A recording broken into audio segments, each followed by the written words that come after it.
Kabupaten Malang adalah kabupaten terluas kedua di Jawa Timur yang sebagian besar wilayahnya merupakan pegunungan yang berhawa sejuk. Nama Singosari berasal dari Singhasari, kerajaan besar pada abad ke-10 dengan rajanya yang terkenal bernama Ken Arok. Sisa kejayaannya masih bisa dilihat, yaitu Candi Singosari yang masih kokoh berdiri hingga saat ini. Selamat datang di SMK Negeri 1 Singosari, merupakan sekolah kejuruan yang berdiri pada tanggal 16 Oktober tahun 1951.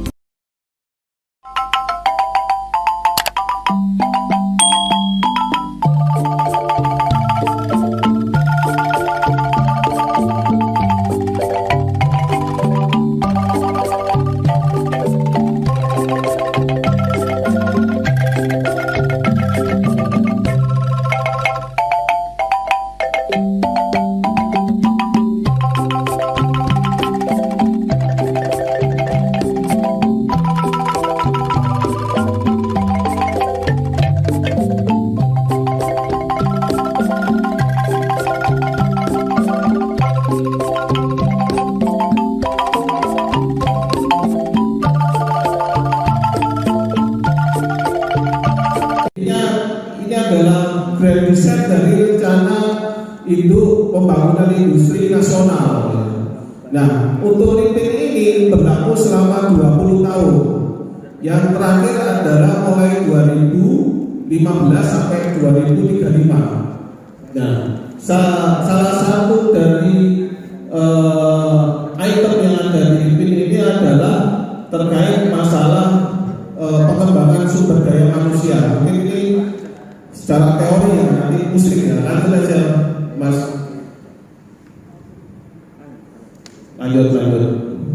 Lanjut lagi, ini visi ya, lanjut strategi. Nah, ini strateginya salah satunya adalah untuk meningkatkan kualitas sumber daya manusia industri. Jadi untuk meningkatkan kualitas sumber daya manusia industri ini kita perlu untuk meningkatkan kompetensi, ya, kompetensi yang standar. Nah, ini sudah ada di rencana induk pembangunan industri nasional.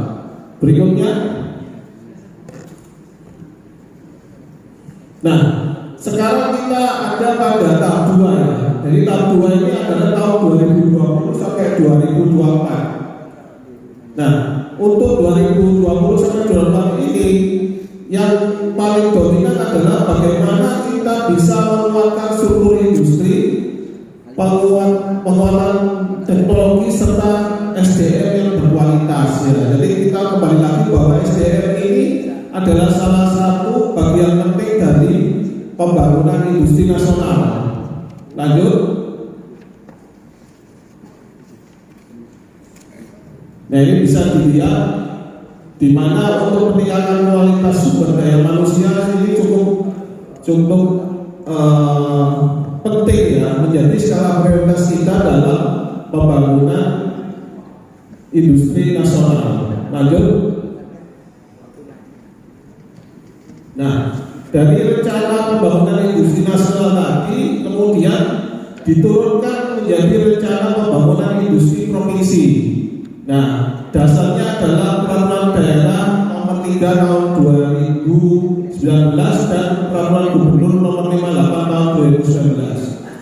Nah, untuk berikutnya lanjut. Nah, di sini disebutkan bahwa di Jawa Timur itu ada dibagi menjadi 16 industri unggulan ya. Ya, 16 industri unggulan itu sudah ada petahannya. Jadi di sini bisa dilihat dari 2019 sampai 2039. Ya. Jadi salah satu bagian dari tujuan pembangunan industri Jawa Timur yang ke depan adalah diarahkan pada industri ramah lingkungan yang berkelanjutan. Nah, industri ramah lingkungan ini tidak lepas dari kebutuhan sumber daya manusia yang kompeten. Lanjut. Ini lanjut lagi. Nah, kalau kita lihat berdasarkan peta industri unggulan yang ada di Jawa Timur, bisa dilihat di sini industri makanan minuman menduduki urutan pertama ya. sekitar 38,37%. Nah, ini adalah yang tertinggi. Jadi kalau kita lihat bahwa industri pengolahan yang tadi kami sampaikan itu, ternyata industri makanan minuman adalah industri yang paling dominan di Jawa Timur.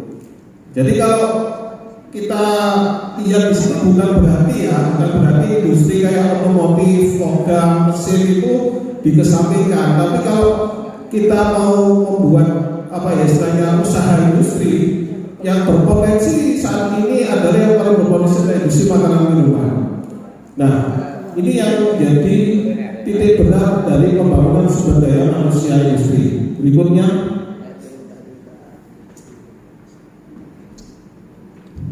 nah, di Jawa Timur ada 10 kawasan industri yang ada. Ya, ada totalnya ada 10 ini ada di beberapa lokasi.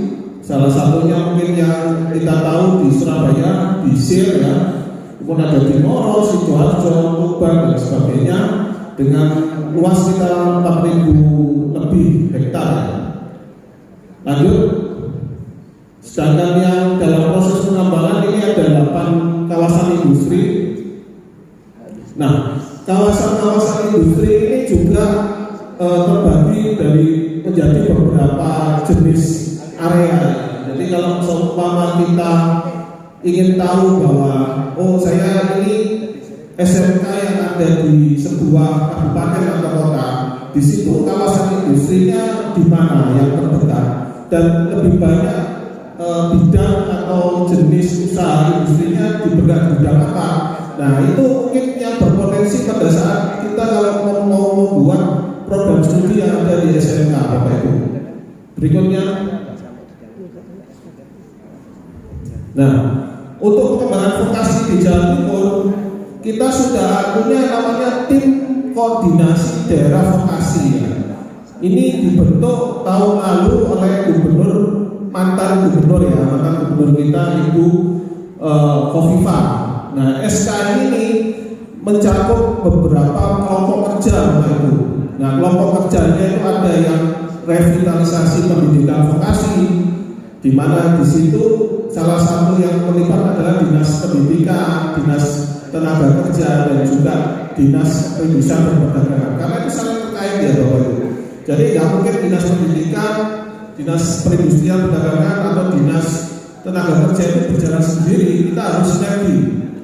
Kemudian yang berikutnya, nah ini salah satu tugas-tugas yang ada di tim koordinasi daerah vokasi.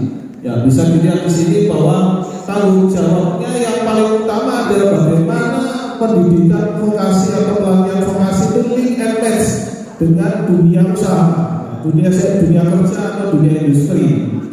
Nah, ini yang menjadi PR sampai saat ini dan belum bisa diselesaikan secara menyeluruh karena mungkin banyak kendala-kendala yang memang masih harus diselesaikan.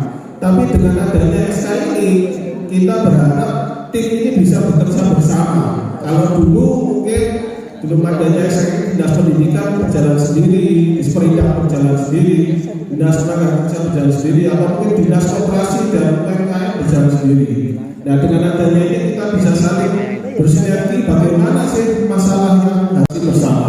Berikutnya,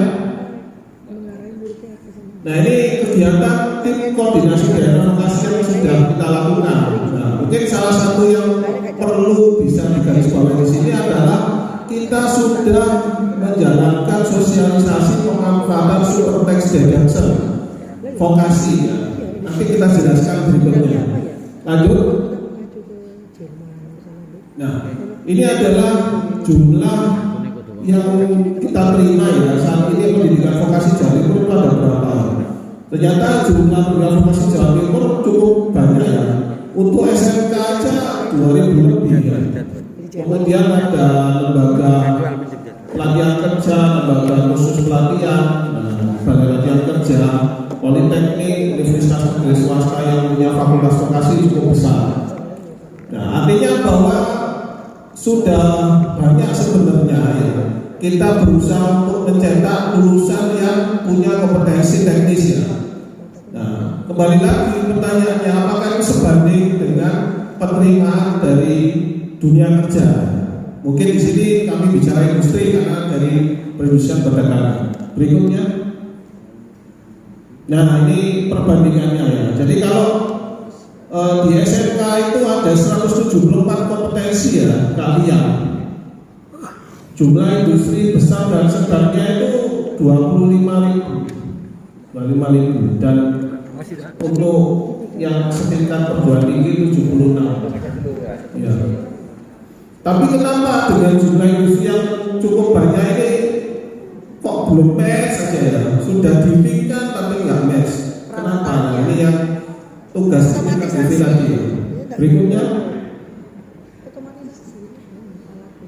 Nah ini permasalahan yang sebenarnya kita hadapi bersama ya. Kenapa kok selama ini kita sudah berusaha ada MOU kerjasama antara sekolah dengan industri atau dunia kerja, tapi rasa-rasanya kok tetap aja ada lulusan yang belum bisa istilahnya lulus itu tidak jelas apakah mereka ini bisa bekerja berwirausaha atau kerja di industri atau dunia usaha